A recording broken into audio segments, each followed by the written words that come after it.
Hello and welcome to another episode of Attacking Third, a CBS Sports soccer podcast. I'm Sandra, Herrera, lead NWSL writer for CBS Sports, joined today, as always, by my colleague and co-host Lisa Roman, broadcaster and analyst for CBS Sports. On today's segment, we have an Attacking Third midweek NWSL preview for you all. Thank you for joining us live. For those of you who are already in the chat, we love going live. A quick reminder before we get into everything, subscribe to us on YouTube for NWSL extended highlights, exclusive interviews, and our live recaps, and so much more.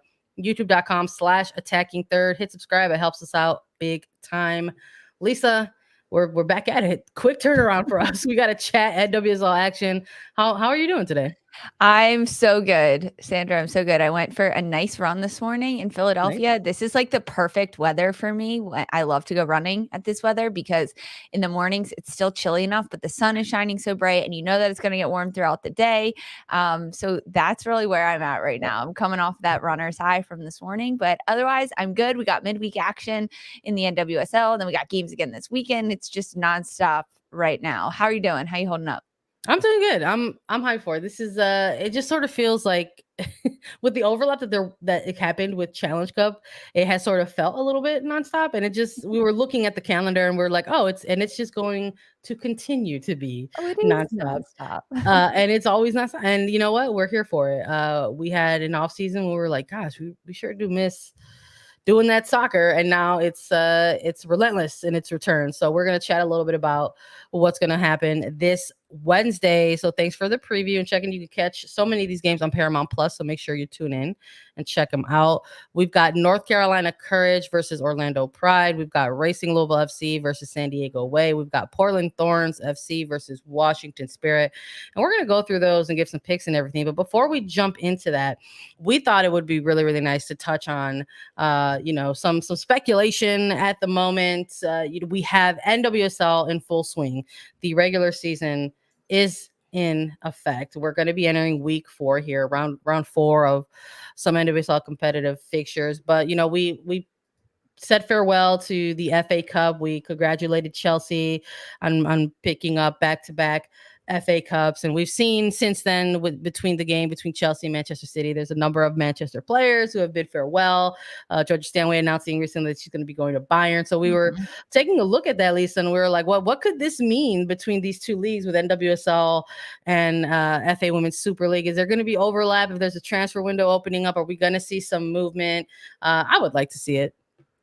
I would love to see it. I mean, there's a lot of rumors hanging around there. We even have people, Bago Quarks, in our chat right now mention Lucy Bronze, English international. Is she coming to the NWSL? There's no reports on that as of this recording, but we're keeping our finger on the pulse. We're aware of everything that's happening, all the rumors, all the trades. And when things actually happen, we'll fill you guys in. We'll let you know how it all breaks down. But I love this part of the year because the Europe seasons are ending and NWSL is still happening. So there's a chance for these players to continue playing throughout the summer, and we get them over here in the NWSL. We'll see what happens. The last, I love that the Lucy Bronze derby. Last thing I saw is like the potential for a team like perhaps maybe even like Real Madrid to go ahead and take a look at a player like that to try to boost up their team, looking ahead into how they're trying to build things over there. And look, I'm not against it either. I would love to see that as well. I love to see competition kind of level out a little bit over Europe as well. But I just feel like Real Madrid period has kind of been in the headlines full stop on both men's side of the ball and the women's side of the ball. It's pretty funny to sort of chat about that. But something that we'll be paying attention to and keeping our eyes on, obviously, as the Euros are coming up as well. There's going to be a lot of excitement right now coming out of Europe. So we're going to try our best to keep an eye on that here and Attacking Third. But for now, we have to put our focus ahead to 3 matches that are going to be taking place on Wednesday. Let's talk about North Carolina Courage versus Orlando Pride, the first game for the Courage since the Challenge Cup Championship. This one taking place on Wednesday, May 18th, going to be kicking off at 7 p.m. Eastern. Just a little bit of just catching folks up in case they might have missed some things. North Carolina has not played again since their Challenge Cup victory because their recent match against New Jersey, New York, Gotham FC was recently postponed due to a number of players on both teams under COVID protocol. If you might have missed our previous episodes about the postponement of this game, there was a little bit of back and forth. The league went ahead and introduced a brand new policy called a COVID replacement player policy.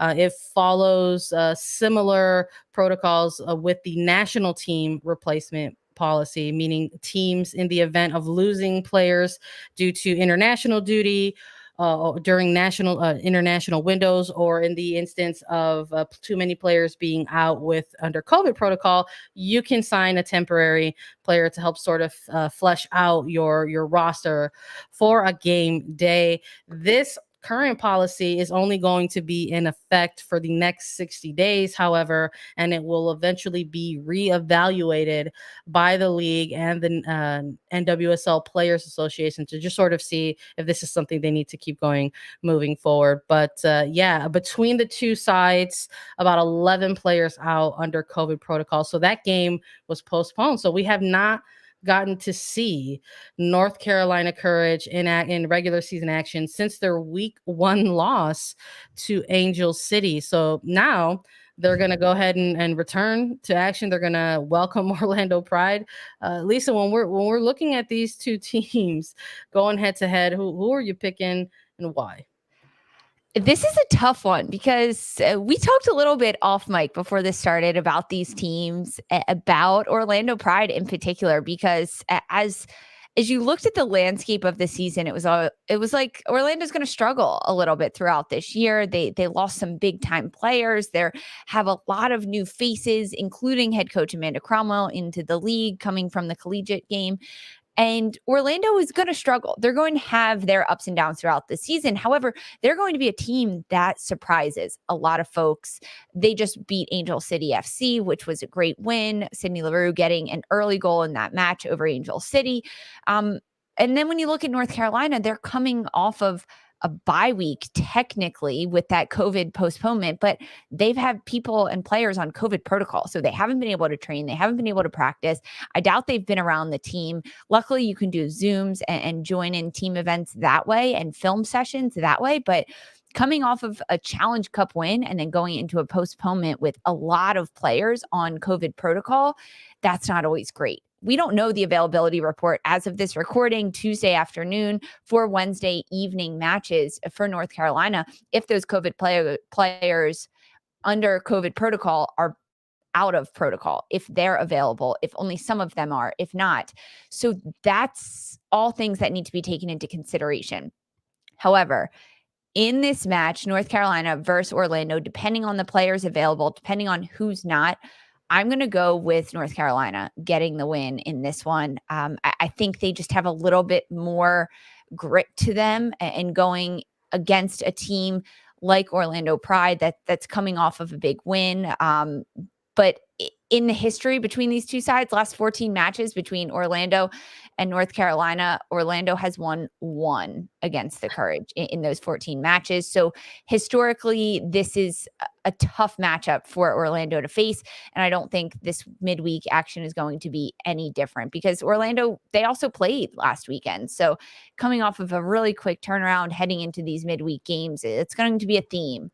And we're seeing a lot of younger players from North Carolina step up. Emily Gray, she got an assist in her regular season debut for the Courage, and just really a lot of promise from the young North Carolina. It's a tentative pick for North Carolina is what I'm hearing from you.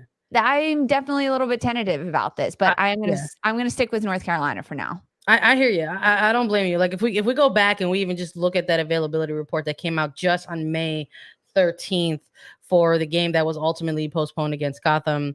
I can't even go through all of them. So I'll just pick out maybe some key players that kind of stand out to me right away. Just on the North Carolina Courage side, we had Katie Bowen, who was out under COVID protocol, Abby Ersick out under COVID protocol, Emily Gray, left knee. issue there, who was listed as out. Carson Pickett, COVID protocol. Brianna Pinto, COVID protocol. Caitlin Rowland, who has been their starting goalkeeper, COVID protocols. And well, Casey Murphy was bumped up temporarily, I think, to questionable with the right knee, but ultimately they did not play this game against Gotham. So those are some of those players, depending on the day of the week, right? Let's say a midweek match could be a starter for this North Carolina Courage side. So I think when we're looking at also the fact that they're going to have somebody like Caroline, who is out for a little while with the sprain that she went ahead and confirmed on her own social media. She said, "Hey, I'm going to be out for a little while." I'm wondering what this North Carolina Courage side is going to look like against Orlando Pride. Again, as of this recording, we don't have the availability report as just yet, and we also haven't seen, if that COVID player replacement policy is going to be in effect just yet. We haven't seen the announcement of any players added to the roster, under this new policy in place. So I'm a little curious as, if certain players are already past, the appropriate allotted amount of time. 5 days. We'll see. It's cutting it close. I'm also looking particularly at that goalkeeper position, right? Because we just hadn't seen. We know what Casey Murphy is capable of because of prior performances in the past for both club and country, but we have not seen her play for North Carolina Courage in 2022 quite yet. She's been dealing with a little bit of a knock and trying to go ahead and take care of that. So I'm who's going to be starting in net. I mean, they have Marissa Bova, who is a college draft pick for North Carolina, but she's yet to see time. And I don't know, the fact that Casey Murphy was bumped up from out to questionable for last week's game, dependent upon that, is because there's only 3 goalkeepers rostered. And if you have one starting in the game, you have to have at least one on the bench in case anything happens. But that's not good for Casey Murphy's recovery. If she's scrambling a little bit and saying, okay, I need to step up and play this game for my team because they don't have a goalkeeper. So the goalkeeper is the biggest question mark, because there are other field players that can slot into a lot of these different roles. I mean, it's very hard to replace Abby Urseg as a center back for the Courage, but there are other defenders that can do it. There are defensive middies that can slot into that role as well. You can change your formation a little bit, but goalkeeper, no one can just slot into that role. Yeah. I mean, well, even without potentially some of these players, I know we're keeping a focus on the goalkeeper position right now, but looking at players who could potentially be available for this game, somebody like a Davina, somebody like a Denise O'Sullivan, 2 players who are massive in the middle for this North Carolina side. Taylor Smith wasn't on that previous availability report. I'm wondering if she's gonna, be available for this match against Orlando, and if so, I think she's gonna be a bit of a menace for that back line and the Orlando Pride side. So I'm a little bit torn in this one, Lisa. I'm not going to lie. There's a lot of unknowns for me with North Carolina. And when I'm looking at the other side of the ball at Orlando Pride, we got to show them some love here now in the segment. They're coming off of a very interesting game where they did end up squeezing out a result, 2-2 draw against Kansas City. They're looking like they're trying some things and trying to figure some things out here in these early part of the regular season, as 11 other teams are trying to iron things out and figure things out early in the season as well. This is a good time to maybe try to steal some points perhaps from other teams who are still trying to go ahead and cross the T's and dot the I's. So when I'm looking at this Orlando Pride team and seeing how they are undefeated in their last 2 matches, they are perhaps a little bit more in form. We're looking at a North Carolina Courage team that has not played in a little while in the regular season.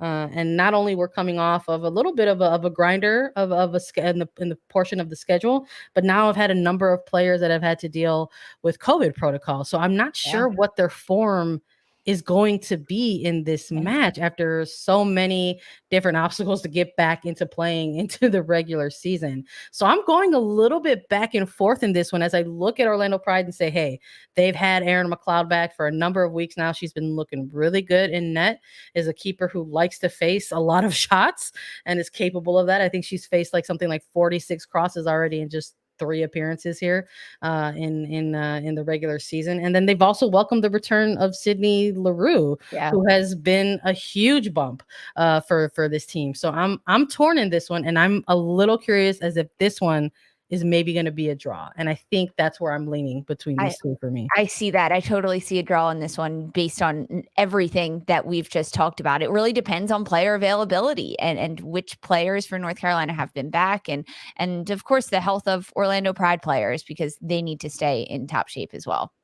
Yeah, absolutely. We've got a few more games to get through, you all. We're going to be back with our picks on the remaining 2 matches right after a quick break. Stay with us. Greetings, aviators. This is your captain speaking. Where the hell is he? What the hell? I'm right here.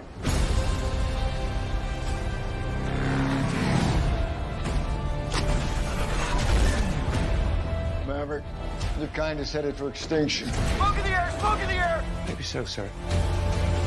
But not today. Top Gun Maverick, rated PG-13.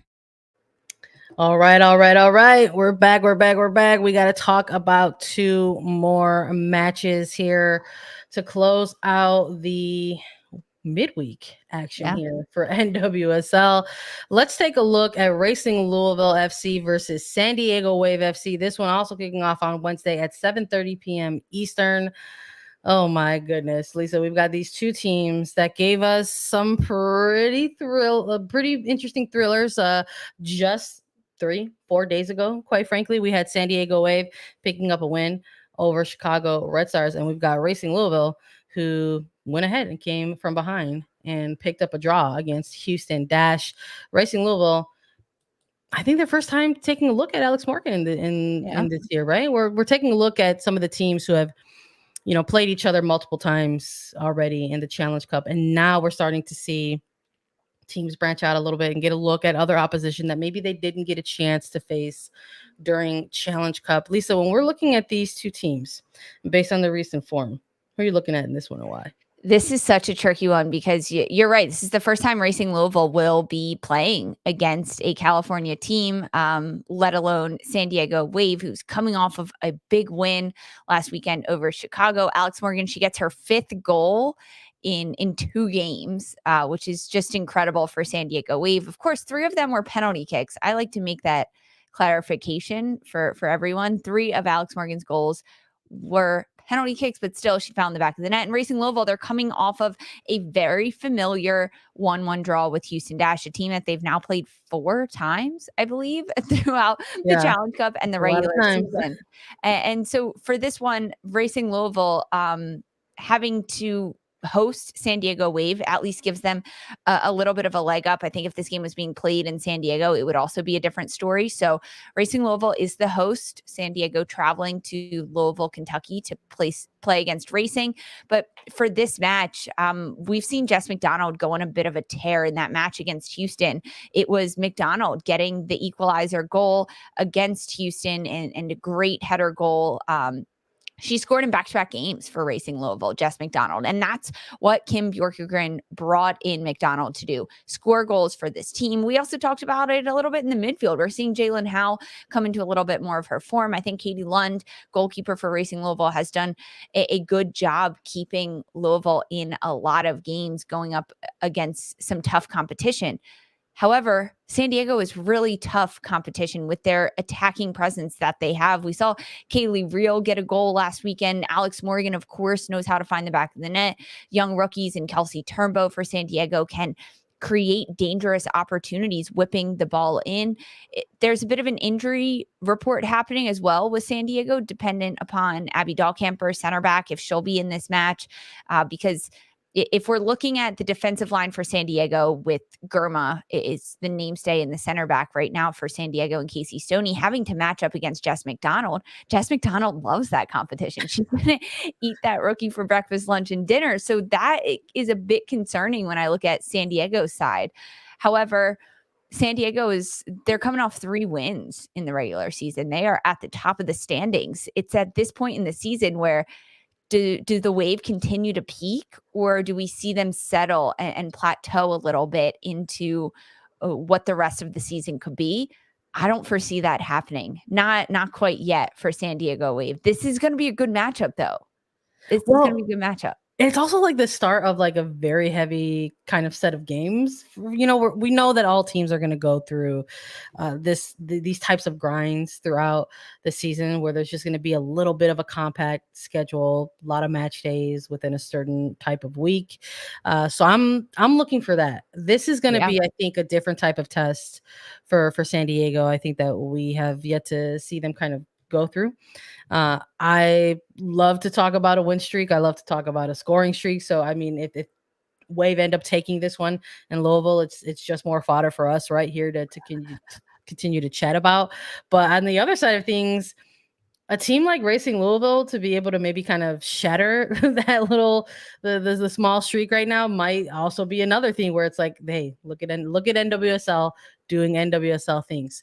While I've been going like most games, I usually go back and forth on when I'm thinking of a pick. But, even with the quick turnaround, Lisa, even with the travel, I'm just looking at the form. And I just am too impressed right now with what San Diego is doing on the pitch. They are making it hard for me to pick against them. And I'm not going to do that on this episode now in the event that we are both incorrect, and we got to come on here and talk about, how Racing shocked the league. I'm excited. That's great to do that. That's also great for us, right?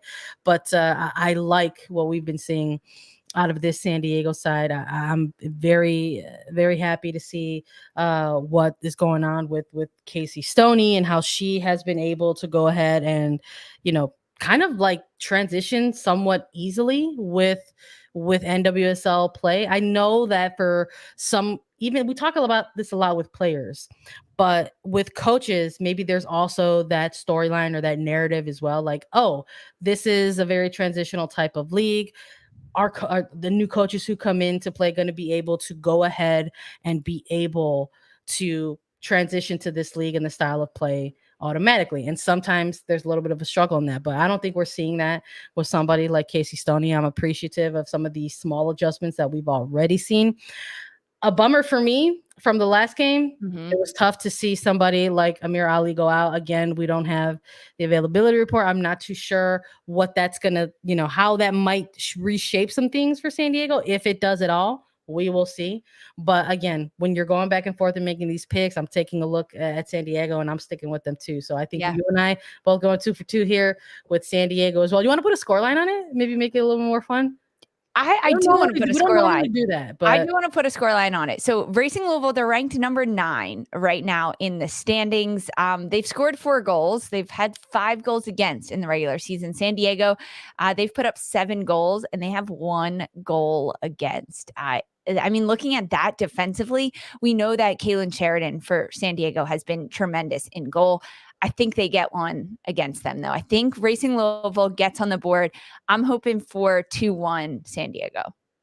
All right. I think, you know what? I'll put, instead of a scoreline, I'll put a different prediction on it. I think San Diego gets another penalty in this game. Yeah, come on, Sandra. That's too easy. Of course, I think that they're causing problems for back lines, and that's going to continue in this game. And I wouldn't be surprised if San Diego wins themselves another penalty in this one. So I think that's too easy because that's probably going to happen. Does Kaylin Sheridan get a shutout? Yes or no? Oh man, does Kaylin Sheridan get a shutout? You know what? I'm going to say yeah. I'm going to say this is going to be with the quick turnaround. Maybe it'll be less. Maybe it won't be like such a blowout. Maybe it'll be like a 1-0 or 2-0. Okay, that's fine. That's all I wanted. Shutout or not. All right, fine. Moving on. Let's take a look at Portland Thorns FC versus Washington Spirit. This one closing out the Wednesday slate of games. It's a late one, 10 p.m. Eastern kickoff if you're on the East Coast. Man, I think we got to talk about the Spirit to start off this one. Lisa, they've gone through some things a little bit since that Challenge Cup loss, and I don't know how they're gonna look in this one. Again, the quick turnaround, the travel, those type of things linger for me in the back of my mind. But you take it away. When you're looking at these two teams, are you picking anyone? Are you going win, dub? Are you going to dub? Are you going to L? Are you picking a draw? What are you looking I at? haven't decided yet, honestly, because I want to talk to you about it. I want to All hear right. your thoughts a little bit. Because these two teams, I mean, this is probably my match of the Wednesday that I've circled that I'm setting my alarm for. I'm taking a nap tomorrow afternoon so that I can stay up and watch this game kicking off at 10 Eastern, because this is going to be a really good match. We know Washington Spirit, they're coming off of that tough loss to Angel City that they just suffered at home. Chris Ward, head coach for the Spirit, not too happy with how the outcome of that game went. He wasn't too happy about the lack of calls against Ashley Hatch that were not called. He mentioned something like they only tried to stop her with a bear hug and there was no foul called on that when it's illegal. So he was a little fired up about that. We didn't see Ashley Sanchez enter the game until late as a substitute against Angel City. Maybe looking to get a little bit of a rest for her. She wasn't listed on the injury report by any means, but I'm thinking that Sanchez gets a start in this match. We'll see her in the midfield, and I think we're going to have full force up top for Chris Ward with Hatch, Rodman, and Anna Helferty in the front line, and Kingsbury in goal. So I think Chris Ward's going to come out and say, I want to win this game with everything I have, despite a midweek game and weekend matches again coming up. However, when we look at Portland, some stats for everyone. Portland has never lost a home league match against Washington Spirit in 10 meetings. Incredible. So Portland's never done that. And this is tough for Portland to lose at home. Frankly, that's just how the cookie crumbles for Portland. It's a really tough place to play. But this is going to be a good match. Honestly, I could see it being a draw, like a heavy draw, because Portland's game that they just came off of against OL Reign, it wasn't the greatest. That wasn't great soccer. We didn't see goals happening. It was a 0-0 draw. There wasn't a lot of oomph coming from the Portland side. It was a wet, rainy, gross night in Portland. However, I think that they're going to bounce back, get some goals in this one, but I think I'm going to go draw between these two sides, Washington and Portland. What are you thinking? Saving your draw for this one? I don't blame you. I think there's an argument or a case to be made there for one like this. I don't know if I'm looking at something like I don't know if I'm looking at something like rest for Portland on this one. I think going maybe Saturday or Sunday to Wednesday is tough on the body, but going Friday to Wednesday I think is a little different, and Portland is not a team that has to travel in this one. Right. I think we're looking at Spirit, who might be feeling that the effects of that a little bit more or a little bit differently, I'll just say, in a match like this. But I'm excited in this game to see. I hope we do get to see some end to end in this one. But I think if we do see that early in the match, it could lead to maybe some heavy legs towards the latter stages of the match, and that can always lead to maybe some chaotic moments in NWSL games for sure. But have to think that maybe part of the reasoning in not necessarily giving Sanchez a start on Sunday was knowing that there is another match on a quick turnaround, trying to manage, player minutes and play and incorporating player rotation. So maybe she will get tasked with the start in this one. Again, we're unsure if somebody like an Andy Sullivan will be available for this game. She has been going through and with the calf injury, I believe.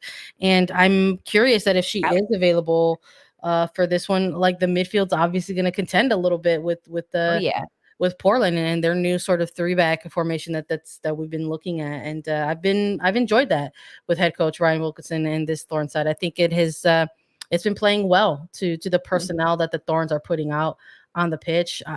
There were no goals in that game. Against only was a 0-0 scoreless draw in a rainy, Pacific Northwest, backdrop. But it wasn't for lack of effort, I don't think. I mean, we're talking about like 17 shots apiece for each of these teams. I know. And it's just like one they just didn't go in the back of the net, and Portland getting about 7 opportunities on target, but just unable to knock one past there. But I've liked this dynamic that we've seen between Weaver, between Smith, between Sinclair in the buildups, to try and present this sort of, impressive attack. And I'm hoping that the goals will come eventually, maybe even in this game. I think I kind of felt like maybe I wanted to go in a draw with this one, Lisa, but I really do think that it's going to come to a winner. And I think it's going to come down to those really thin margins that we always see in an NWSL match. But I'm going to be going with the home side in this one. I don't know if I don't think it's going to be a blowout. I think it might be another one of these kind of narrow wins for Portland. And I think it's maybe going to be something like a 1-1 or a 2-1, perhaps. Even I don't want to count out the incredible goal scorers that exist for the Spirit, but I'm just not sure if that's going to be enough against this Portland side that has kind of swallowed up some midfielders over the last couple games that we've seen. So I'm excited to take a look and sort of see how this one plays out. I think I'm with you on that as well. We're looking at the 3 games on this midweek. If there maybe is only one that you're able to keep an eye on, I would maybe keep an eye on this one for sure. So I'm going Portland in this one, Lisa. I love that. And you mentioned the tight margins. That's exactly it. If Andy Sullivan is back for Washington, that changes the game. It changes everything for Washington Spirit, but we don't know yet. Okay, so you've got Portland in this last match. I've got a draw closing things out on our midweek matches. Only 3. It feels so small. I know. But 6 on the weekends, but don't worry, we'll get them all packed in on Saturday, Sunday. Yeah. Again. You know us, we like to hop on here all of the time, nearly every day, and we're gonna have another preview for sure for everyone. But listen, before we close out, we wanted to take the time, as always, to thank you all so much for joining us on our live and whenever we go live. Thanks for hitting subscribe and tuning in. And we are celebrating our 200th podcast episode, so we are very, very happy, very, very, very happy about that. We've been putting in a lot of work since day one here at Attacking Third, and we're just really, really so happy anytime we see folks joining us whenever we go live, whether it's midday, late night, morning. You all have been there with us, and we hope that you continue to stay with us. So we hope you've enjoyed this preview. We will, of course, be back with even more content for you all. Thank you all so much for listening to Attacking Third. You can follow us on TikTok, Twitter, and Instagram at Attacking Third. We're on Apple Podcasts, Spotify, Stitcher, anywhere you listen to your podcast shows. We're also available as video. Subscribe. Visit youtube.com/Attacking Third. And if you have questions for us, you can leave us a 5-star review on Apple Podcasts with your question, and Lisa and I will answer it during a mailbag segment. And we'll be back with more. We're going to be recapping the midweek games this week. And then we are also going to come back with a weekend preview for you all. Okay, so stay tuned. For Sandra Herrera and Lisa Roman, this was Attacking Third.